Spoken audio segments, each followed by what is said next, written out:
우리가 하나님을 중요히 여기는 까닭은 우리는 하나님으로부터 나왔기 때문입니다.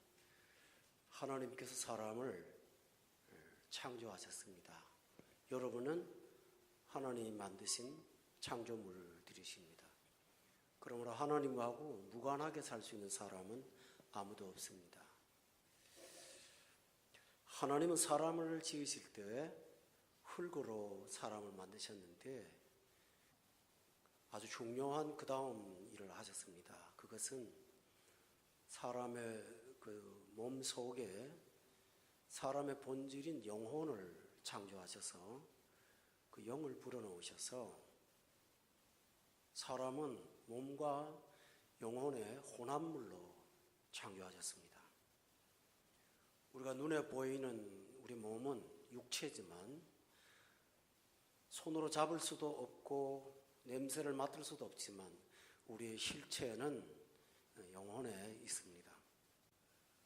그런데 왜 우리가 하나님이 중요한가 하면 하나님께서 육체와 영혼으로 만드신 우리가 하나님이 당신의 생명을 주어서 구원해야 될 만큼 심각한 상황에 빠져 있기 때문입니다.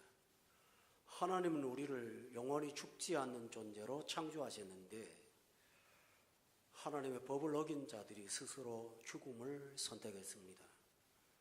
우리를 사랑하시는 하나님은 우리를 구원하시기 위해서 당신이 정한 법칙대로 죄의 값을 치르시기 위하여 이 땅에 예수 그리스도를 보내셔서 그를 믿는 자마다 육과 영혼이 구원을 받도록 하신 것입니다. 우리에게는 다른 것을 요구하지 않고 이 복음을 믿고 죄인됨을 고백하고 예수 그리스도를 구원자로 받아들이는 사람한테 영생을 주시겠다고 약속하신 것, 이것이 복음의 핵심입니다. 그러므로 신앙은 우리 존재의 전부입니다. 오늘 본문에 보면 한 사람이 등장을 합니다. 이 사람은 나면서부터 한 번도 보지 못한 맹인이었습니다. 그런데 예수님께서 그를 찾아오셔서 흙으로 진흙을 이겨 눈에 바르시고 치유하셔서 눈을 뜨게 하셨습니다. 여기서 우리는 예수 그리스도가 인간의 육체의 문제를 해결하실 수 있는 구원자라는 사실을 알 수가 있습니다. 그러나 본문은 그가 육신의 눈을 떴지만 또 하나의 눈을 떠야 되는 것을 말씀하고 있습니다. 그것은 다른 말로 하면 영의 눈을 떠야 되는 것입니다. 그래서 예수님은 그를 또 만나서 육신의 눈만 뜨는 게 아니라 영의 눈을 뜨게 하시도록 이끌어 주시고 마침내 영안을 열게 되었습니다. 여러분, 예수 믿는 사람이 하나님을 만나는 단계가 이와 같습니다. 여러분 가운데 예수님을 몰라도 하나님을 부정할 수 없고 예수를 부정할 수 없는 분들이 대부분입니다. 그 까닭은 이 맹인처럼 하나님의 손에 의해서 하시는 일들을 경험했기 때문에 하나님을 부정하지 못합니다. 오늘 본문 15절에 보면 이 사람은 예수님에 대한 첫 번째 신앙 고백을 이렇게 말합니다. 내가 씻고 보나이다. 우리가 신앙생활을 하면서 이거 하나님이 하신 일입니다 라는 간증과 체험을 갖고 있습니다. 17절에 보면 이 사람은 그 사람이 내 눈을 뜨게 했습니다. 하나님이 내 눈을 뜨게 했습니다 라고 고백을 합니다. 다시 말하면 내 인생에 스스로 된 것이 아니라 하나님이 나를 치유하셨고 나를 도우셨다는 사실을 갖고 있는 것입니다. 하나님께서 믿음이 연약하고 무지한 우리들을 일깨우시기 위해서 약한 성도들에게 체험을 주시고 그것을 통해서 하나님을 부정하지 못하게 하십니다. 그리고 하나님을 인정케 하십니다. 이런 사람은 절대로 예수님을 부정하지 않습니다. 체험했기 때문에. 본문 16절에 보면 그 당시 종교인들인 바리새인들이 예수님을 일컬어 이 사람은 하나님께로부터 온 자가 아니라 부정했고, 어떤 사람은 예수님을 보고 죄인이라고 말을 했습니다. 그런데 본문 25절에 보면 이 눈뜬 맹인은 그가 죄인인지 내가 알지를 못합니다. 한 가지 아는 거 있어요. 내가 맹인으로 있다가 지금 보는 겁니다. 고백했습니다. 다른 사람들이 예수님을 부정하고 하나님의 존재를 인정하지 않고 부정할 때 그는 아직도 정확한 신앙 고백이 없었지만 나 다 모릅니다. 한 가지 아는 거 있어요. 내 인생을 하나님께서 도우셨습니다. 하나님이 역사하셨습니다. 그래서 저는 예수님을 부정하지 못합니다. 25절을 다시 보면 한 가지 아는 것은 내가 맹인으로 있다가 지금 보는 것입니다. 내 몸으로 하나님을 체험했습니다. 그래서 이런 사람은 누가 물어도 예수님을 부정하지 않고 예수님을 신뢰합니다. 그는 그뿐만 아니라 예수님을 전도했습니다. 본문 32절로부터 34절에 보면 그는 아주 유명한 말을 합니다. 창세 이후로 맹인으로 난 자의 눈을 뜨게 하였다 함을 들어본 적이 없습니다. 이 사람이 하나님께로부터 오지 아니하였다면 아무 일도 할 수가 없었을 것입니다. 하고 사람들에게 예수님이 하나님께로부터 오신 분이라는 사실을 전했습니다. 여러분, 체험하신 분들이 바깥에 나가서 이웃들을 만날 때 전도하십니다. 교회 나가라고, 가서 하나님하고 나가라고. 이상 예수님이라는 얘기는 잘 안 해요. 그 사람들은. 공통점이더라고요. 전도하고 교회로 사람을 이끌어들이고 가족들을 예수 믿게 하기 위해서 참 많은 노력을 합니다. 어느 정도까지 하냐면 박해를 받으면서도 그 신앙을 붙잡습니다. 본문 22절을 보세요.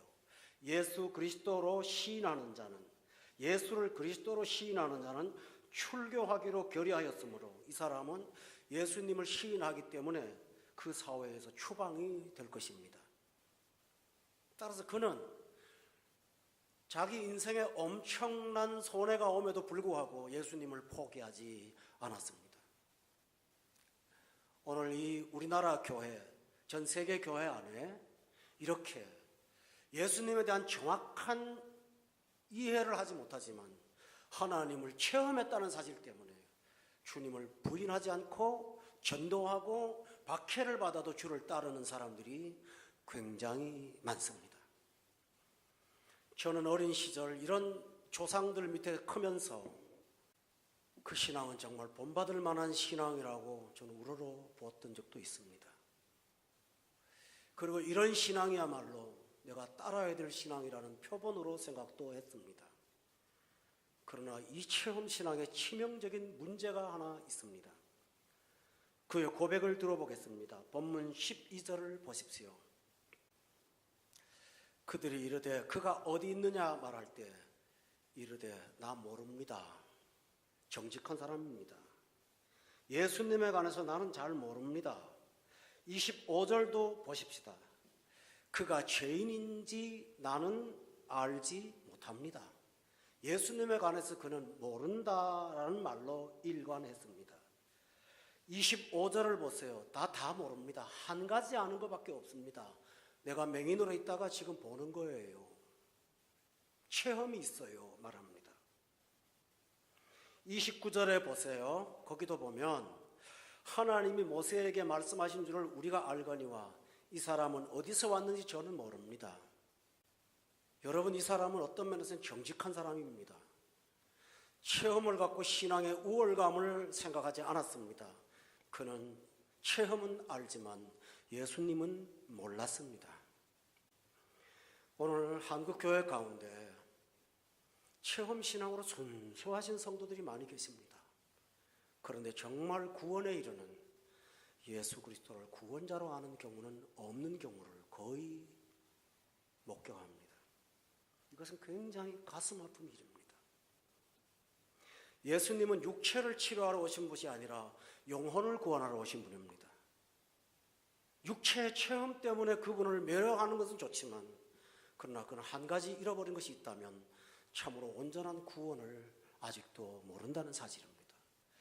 여러분은 성경을 보면서 반복되는 내용을 알 겁니다. 예수님이 사람을 치유하실 때 꼭 이렇게 말합니다. 너의 믿음이 너를 구원하였다. 혈루병 앓던 여자가 예수님의 옷자락을 만져서 그 순간 병이 나았습니다. 그런데 그냥 보내면 될 것을 예수님은 굳이 그 사람을 찾아내고 그 사람에게 이렇게 말합니다. 네 믿음이 너를 구원하였다고. 이 사람은 육신의 눈은 떴지만 주님의 은혜입니다. 그것도 예수 믿기 전에도 하나님의 은혜가 있습니다. 체험이 있습니다. 그렇지만 영안은 열리지 않았습니다. 치료자는 알지만 치료자가 구원자라는 사실을 그는 인식하지 않았습니다. 여러분, 이 사람만의 독특한 사례가 아닙니다. 성경에 보면 거의 대부분의 사람들이 이 과정을 겪었습니다. 예수님의 12제자 중에 하나인 똑똑한 빌립이 있습니다. 그는 예수님을 만난 직후에 자기 친구 똑똑한 나다나엘한테 전도를 했는데 성경적으로 했어요. 모세가 기록하고 선지자가 말한 분을, 요셉의 아들 나사렛 예수를 만났으니 와서 보라고 전도하지 않았습니까? 그런데 예수님의 십자가를 바로 앞에 난 다음에 빌립이 이런 말을 합니다. 예수님, 하나님 좀 보여주세요. 그러면 족하겠나이다. 예수님이 14장 9절에 답답해서 빌립아, 내가 이렇게 오래 너희와 함께 있는데 네가 나를 모르냐? 나를 본 자는 아버지를 보았거늘. 여기서 우리는 전도까지 한 빌립이 예수님을 모른다는 사실을 발견합니다. 예수님을 모르니까 이렇게 말합니다. 보여주면 족하겠나이다. 예수를 모르니까 만족하지 못한 삶을 살아왔다고 고백한 것입니다. 오늘 신자들 가운데 교회에서 가는 예배를 기뻐하고 신앙은 기뻐하지만 인생의 재미와 기쁨을 세상에서 찾는 분들은 이런 유형이 아닐까요? 족하지를 않습니다. 신앙은 내 생명과 같습니다. 그런데 족하지는 않습니다. 요한복음을 기록한 목적은 우리가 충만으로부터 받으니 은혜와 충만이로다는 말을 경험하도록 하기 위한 것입니다. 그런데 많은 신자들이 신앙은 갖고 있지만 충만을 경험하지 못하는 사람들이 있습니다. 왜 그럴까요? 체험은 있으나 구원자이신 예수님을 정확하게 모르기 때문입니다. 여러분, 또 한 사람의 예를 들겠습니다. 세례 요한을 아시죠? 누구보다 예수님을 정확하게 알았던 사람 아닙니까? 그는 사람들한테 예수님을 소개할 때 보라, 세상 죄를 지고 가는 하나님의 어린 양이로다 정확하게 말했습니다. 그러나 감옥에 들어갔을 때 그는 제자들을 보내서 예수님을 의심했습니다. 오실 그이가 당신입니까? 아니면 다른 사람을 기다릴까요? 세례 요한도 이 과정을 겪었습니다. 육신의 눈은 떴지만 영안을 띄지 못했어. 전도를 하고 나서도 회의에 빠져 있던 이 사람을 여러분 보십니까? 사도행전에 보면 로마의 백부장인 고넬료라는 참 좋은 사람이 있습니다. 제가 읽어드릴게요. 그가 경건하여, 그는 경건한 사람이었어요. 온 집안과 더불어 하나님을 경외했던 경외의 사람이에요. 백성을 많이 구제한 구제의 사람입니다. 하나님께 항상 기도하는 기도의 사람이었습니다. 그러나 그는 영안이 열리지 않았습니다. 그래서 어느 날 기도할 때 하나님께서 환상 중에 나타나셔서 복음을 전해줄 사람 베드로를 찾으라고 말씀하셨습니다. 그래서 그는 욥바에 있는 피장 시몬의 집에 있는 베드로를 찾아서 사람을 보냈습니다. 베드로가 그 집에 들어왔을 때 고넬료는 이렇게 말합니다. 오셨으니 잘하였나이다. 하나님이 당신께 말한 모든 것을 듣고자 하나이다. 그래서 베드로는 그 말을 듣고 예수 그리스도가 십자가에서 죽으신 구원자라는 사실을 전했습니다. 그때 고넬료가 그 복음을 듣고 예수님을 영접했습니다. 그때 오순절에 강력한 성령이 임재하셨어요. 고넬료에게 성령 충만을 허락하셨습니다. 그때 베드로가 깜짝 놀라면서 이렇게 말합니다. 똑같은 일이 벌어졌다고. 고넬료 같은 사람 얼마나 아름다운 사람입니까? 경건했습니다. 경외했습니다. 구제가 있습니다. 기도가 있습니다. 그런데 예수를 모릅니다. 가슴 아픈 일이 아닐까요? 저 사도행전에 보면 루디아라는 귀한 여종이 나옵니다. 읽어드릴게요. 두아디라시에 있는 자색옷감 장사로서 하나님을 섬기는 루디아라고 기록되어 있습니다. 그러나 그녀는 뭔가 마음이 답답합니다. 섬기고 봉사는 하지만 내가 믿는 구세주가 누군지를 그는 정확하게 몰랐습니다. 그래서 안식일이 됐을 때 강가에 나가서 몇 명의 여자들과 함께 기도하는 중에 하나님이 환상 중에 차출하신 바울 사도가 그곳에 가서 십자가의 복음을 전했습니다. 주께서 루디아의 마음을 그 시간에 열어서 예수님을 영접하게 했습니다. 그때 루디아의 고백이 뭔지 압니까? 나를 주 믿는 자로 알거든 내 집에 들어와서 유하십시오. 나를 주 믿는 자로 알거든. 제가 지금까지 나열한 대부분의 사람들은 하나님과 무관하지 않은 사람들이요 경건하고 아름다운 사람들이지만 그들에게 치명적인 문제는 예수 없는 영성, 예수 없는 기도, 예수 없는 신앙이었다는 것입니다. 오늘 우리 가운데는 부모로부터 물려받은 전통신앙을 갖고 있습니다만 그 신앙도 아름답습니다. 그러나 전통은 있을 때 예수는 없다면 여러분은 교회 아닌 바깥에 가서 구원을 찾게 될 것입니다. 교회는 필수입니다만 여기에 내 모든 것이 있다고 여기지는 않습니다. 예배를 마치고 뭔가 어딘가 빨리 가서 내가 필요한 삶을 위해서 해야 될 일들이 더 시급하게 됩니다. 뭔가 마음에 석연치 않은 부분은 있지만 그래도 하나님을 좋아합니다. 교회를 사랑합니다. 기독교의 문화를 즐거워합니다. 그럼에도 불구하고 구원의 언저리에 있을 수 있다면 이것은 얼마나 서글픈 일일까요? 예수님을 모르고도 종교생활하는 사람들이 있습니다. 본문 16절을 보십시오. 거기 보면 바리새인 중에 어떤 사람은 말하되 이 사람이 안식일을 지키지 아니한다. 절기에 목숨을 걸고 사는 분들이 있습니다. 여러분, 안식일을 안 지켜야 된다는 말이 절대 아닙니다. 이들의 신앙의 핵심은 예수가 아니라 절기입니다. 어떤 글을 보니까 유대인은 안식일을 지키는데 안식일이 유대인을 지켰다는 말이 있습니다. 그만큼 이 사람들은 목을 걸고 있습니다. 어떤 교회 목회자들은 세대주의나 종말론에 관해서 빠져 있습니다만 이상하게 예수가 없습니다.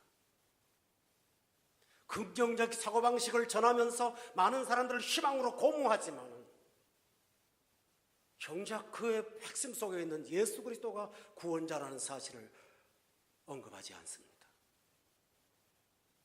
24절에 보세요. 바리새인들은 너는 하나님께 영광을 돌리라. 인생의 목적이 하나님의 영광에 있음을 알고 있습니다. 그런데 그들은 예수님을 모릅니다. 28절에 보세요. 자신들이 뭐랍니까? 너는 그의 제자이나 우리는 모세의 제자라고 말합니다. 그런데 예수님을 모릅니다. 본문 34절에 보세요. 맹인이 예수님에 대해서 전하니까 34절 보니까 네가 온전히 죄 가운데 나서 우리를 가르치려고 하느냐고 하면서 가르침을 뭐합니까? 거부했습니다.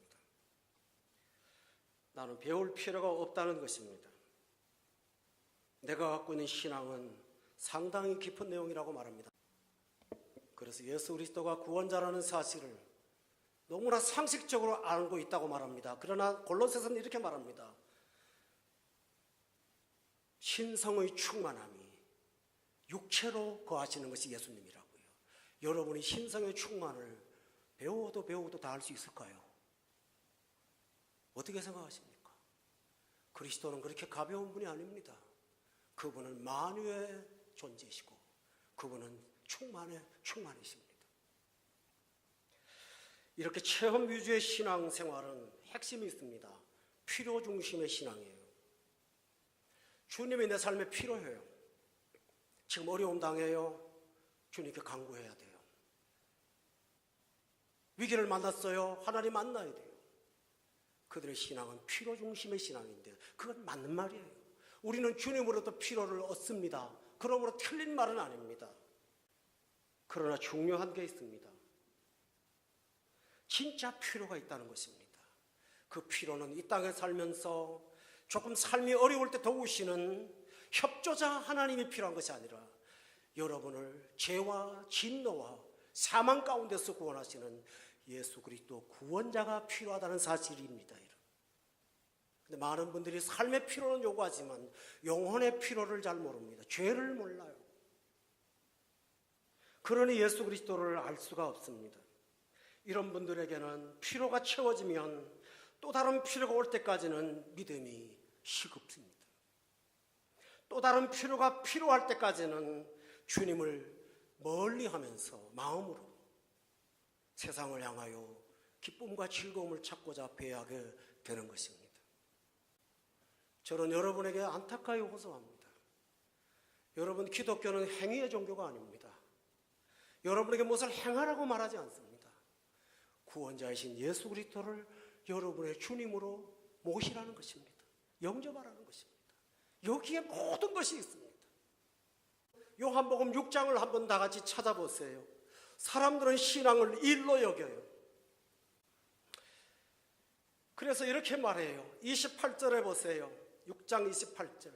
그들이 묻되 우리가 어떻게 하여야 하나님의 일을 하오리까 물어요. 6장 28절. 29절에 예수님의 대답이 뭔지 아세요? 하나님께서 보내신 일을 믿는 것이 하나님의 일이라고 말했어요. 뭘 하는 것이라고 하지 않았어요. 믿는 것이 하나님의 일이라고. 어떤 교회는 주중에 가정생활을 못할 정도로 교회에 일이 많아요. 남편이 와서 밥을 먹어야 될 시간조차도 집에 없어요. 그리고 그것이 거룩한 신앙으로 착각하고 있습니다, 여러분. 신앙을 일로 만든 거예요. 교회가 바빠서 할 수는 있겠지만 아닙니다. 믿음 이후에 일이 있다면 괜찮아요. 일을 부정하는 거 아니에요. 믿는 것이 하나님의 일입니다. 아멘. 여기에 여러분에게 있습니다. 그래서 예수님은 여러분에게 자유를 주셨다고 말합니다. 억압을 준 게 아니라 아들이 너희를 자유케 한다고 그랬어요. 종교는 더 많은 굴레를 씌우는 것이 아니라 예수 그리스도가 구원자라는 사실을 믿기 위해서는 내가 죄인이고 영생이 필요하다는 사실을 인정하는 것이 예수를 만나는 비결 아니겠습니까? 할렐루야. 그리고 나면 예수로 충만하면 신기한 일이 벌어집니다. 재물이 없어도 아무 두려움이 없습니다. 나의 생명의 주관자는 그분이시기 때문입니다. 오늘 삶에 재미가 없어도 아무런 재미가 없는 것이 아닙니다. 전도서에 보면 해를 보는 즐거움이 있습니다. 어떤 특별한 곳에 가서 뭔가를 붙잡아야 되지 않습니다. 내 영혼에 만족한 충만함이 있기 때문에 그 기쁨 때문에 세상 것을 붙잡고 매달리지 않습니다. 여러분, 부도덕하다 도덕의 문제가 아닙니다. 여러분이 무엇으로 충만하십니까? 저는 그걸 물어보고 있는 것입니다. 남자분들이 예수로 충만하지 못하면 늘 욕망으로 충만합니다. 그래서 욕망의 끝이 어딘지를 모르고 달려가게 됩니다. 그러나 아닙니다. 여러분, 요한복음 1장 16절 보세요. 우리가 신앙의 구원이라는 바는 이것입니다. 다 같이 읽어볼까요? 1장 16절 시작. 가 주의 충만한 데서 받으니 은혜 위에 은혜로라.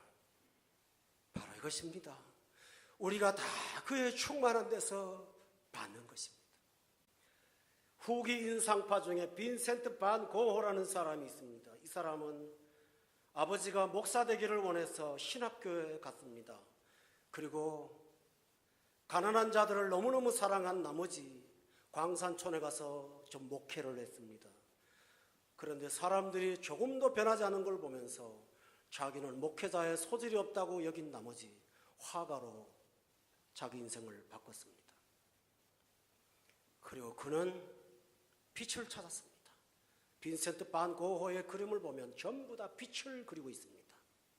빗속에 녹아나는 헐레벌레한 해바라기, 빗속을 걸어가는 농부, 빗속에 뿌리는 씨, 그는 끝없이 빛을 찾았습니다만 그는 예수를 통해서 빛을 찾은 것이 아니라 자연 속에서 빛을 찾은 어리석은 사람이었습니다. 육신의 눈은 떴지만 영안을 뜨지 못하자 그는 결국은 인생의 만족을 느끼지 못하고 자기 귀를 스스로 자르고 고호의 자상을 그리지 않았습니까? 여러분 아시죠? 그는 그 자기의 영혼의 슬픔을 자기 동생에게 기록해서 한 권의 책으로 남긴 사람이었습니다. 앙드레 지드라고 하는 사람이 쓴 전원교향곡이라는 단편문학이 있습니다.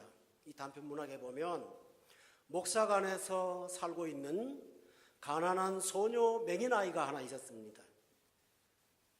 그는 눈을 뜨지는 못했지만 매 순간마다 행복했습니다. 그 가정의 따뜻함 속에서 돌봄을 받았기 때문입니다. 이건 소설입니다. 그런데 목사님이 안타까운 나머지 그 소녀의 눈을 열어주기 위해서 기도를 오랫동안 했습니다. 그래서 하나님의 은혜로 눈을 떴어요. 눈을 뜨고 나니까 자기가 상상했던 세계가 아닌 죄악과 추악으로 더러워진 세상을 보게 되었습니다. 그리고 너무너무 슬펐습니다. 여러분이 그 집에 가서 그 책을 한번 읽어보실 필요도 있습니다만 그녀가 계속 반복하는 말이 뭔지 압니까? 차라리 눈 뜨지 말았더라면, 차라리 보지를 말았더라면. 왜 그럴까요? 육신의 눈은 떴지만 영안을 뜨지 못했기 때문에. 여러분 성경에 보면 사탄이 속입니다. 뭐라고 한지 압니까? 하와한테 이 선악과 먹으면 너 눈이 밝아질 거야. 그래서 하나님하고 같이 될 거야. 하나님이 왜 이거 막는 줄 알아? 눈이 밝아지면 선악을 알기 때문에 너 못 먹게 하는 거야. 따먹었습니다. 제일 먼저 일어나는 일이 뭔지 아세요? 눈이 밝아졌습니다. 근데 영안이 밝아진 것이 아니라 육신의 눈이 밝아졌습니다. 제일 먼저 본 게 남편하고 자기하고 옷 입은 겁니다. 벌거벗은 것입니다. 하나님이 그리 만들어서 부끄럽지 않았던 것입니다. 그런데 자기 해석에 저게 부끄럽습니다. 눈이 떠진 것입니다. 그래서 그 눈 떠진 것 때문에 불행과 슬픔 속에 빠지게 됐습니다. 아담이 눈 떴습니다. 사담처럼 눈이 밝아졌습니다.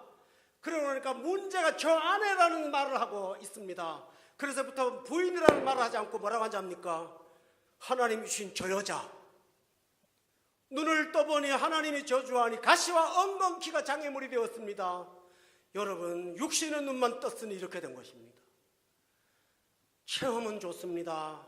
그러나 그 체험이 구원으로 인도하지 않는다면 체험이 오히려 장애가 될 수 있다는 사실을 기억하십니까? 그러므로 여러분 한 걸음 더 나가시기를 바랍니다. 예수님이 온 것은 양으로 하여금 생명을 얻고 더 풍성케 하는 것이라고 말씀했으니 여러분이 이 풍성해지시는 여러분 되기를 예수 이름으로 축원합니다. 우리 교회는 출석률이 굉장히 좋습니다. 전 성도가 특별한 일이 없으면 결석하지 않죠. 근데 얼마 전 이동원 목사님이 설교하시면서 오늘날 주일을 성수는 한국교회의 고전이 되어버렸습니다 라는 말을 하고 있습니다. 왜 그럴까요? 충만으로부터 충만하지 못하니까 바깥에 나가서 자꾸 뭔가를 찾는 것입니다. 여러분, 구원이 없으면 여러분이 슬퍼요.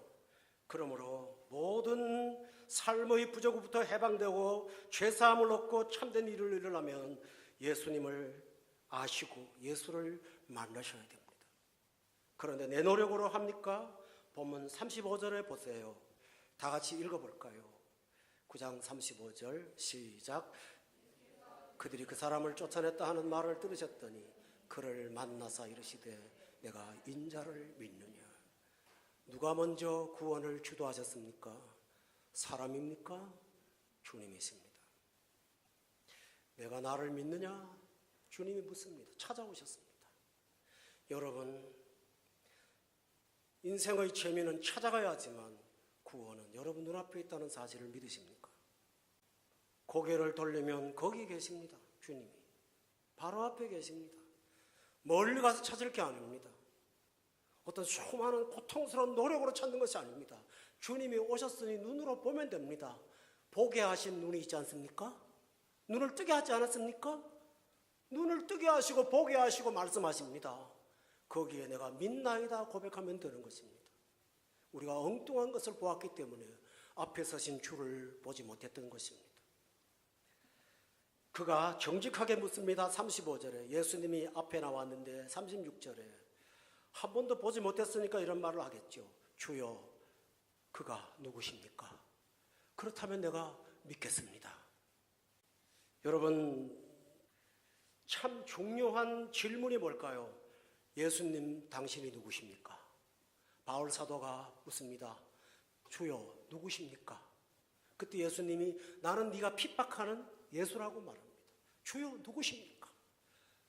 예수를 알기를 원합니다. 바울 사도가 어느 날 마음이 교만해지기 시작했습니다. 아주 똑똑한 사람이거든요. 아레오바고라는 그리스의 철학자들이 모인 장소에 가서 이참에 내가 내 지성을 뽐내겠다고 생각했던 바울은 지성적으로 철학적으로 에피쿠로스와 큐리오 학파를 얘기하면서까지 언급하면서 철학적인 이야기를 그 아레오바고의 언덕에서 언급했습니다. 그렇게 전도했는데 얻은 사람이 없었어요. 대실패를 했습니다. 교우 여러분, 기독교의 어떤 쟁점을 물어볼 것이 아니라 예수를 물어보시기를 바랍니다. 예수를 묻기를 주의 이름으로 축원합니다. 저는 예수에 대한 대답이라면 얼마든지 성경으로 말씀을 드리겠습니다. 맹인이 은혜 받은 것은 그는 주님을 알기 원했습니다. 바로 여기에 해답이 있습니다. 우리 한번 따라할까요? 주여, 알기를 원합니다. 고백했습니다. 그때 예수님이 이렇게 말하십니다. 여기 몇 절인가요? 37절에 보면 내가 그를 보았지 않냐? 지금 너하고 말하는 자가 그이야. 지금 너하고 말하는 사람이 바로 그 사람이에요. 우리가 성경을 손에 들고 있고 복음이 있다면 주님이 지금 여러분에게 말씀하고 있습니다. 그러므로 그분을 들으십시오. 그때 그는 딱 한마디를 합니다. 38절이 가장 결정적이죠. 오늘 설교의 제목입니다. 주여, 내가 믿나이다. 이 한마디 고백에 영혼이 구원받았습니다. 영안이 열렸습니다. 예수님이 육신의 눈을 뜨게 할 때는 어려운 일을 시키셨지요. 진흙을 침에 이겨서 흙에 발라 실로암에 가라고 하지 않았습니까? 그러나 영혼 구원에 이르는 비결은 실로암에 2배로 가라고 하지 않았습니다. 너 네가 보지 않니? 듣고 있지 않냐? 그때 그가 한마디를 말합니다. 주여, 내가 믿나이다. 여러분, 참 믿음입니까? 나를 도우시는 분을 믿으세요? 나를 구원하시는 구원자를 믿으세요? 여러분, 이 구원자를 영접하고 나면 여러분의 피로를 넘치는, 피로가 없는, 내가 알지 못하던 피로까지 채우시는 그 주님을 만나게 될 줄로 믿습니다. 왜 예수님이 이 사람을 다시 찾았을까요? 이 사람 눈 떴지 않습니까? 이제는 거린으로 해방됐잖아요. 인생 문제 해결됐잖아요. 근데 왜 찾아오십니까? 오늘 많은 분들이 내 삶의 긴급한 문제가 해결되었기 때문에 주님이 또 필요 없다고 얘기할지 모르지만 주님은 그 사람을 찾아오십니다. 오늘 여러분이 이렇게 기억하시고 여러분도 내가 믿나이다 라고 고백하시고 본문 이 사람의 고백 다음에 있는 말을 주목하십시오. 38절에 보면 그리고 나서 절하는지라. 이 절이 예배입니다. 주님을 경외하기 시작한 것입니다. 누구로요? 구원자로. 이렇게 예수님을 붙잡으면 새로운 인생을 살아가게 될 줄로 믿습니다. 기도하겠습니다.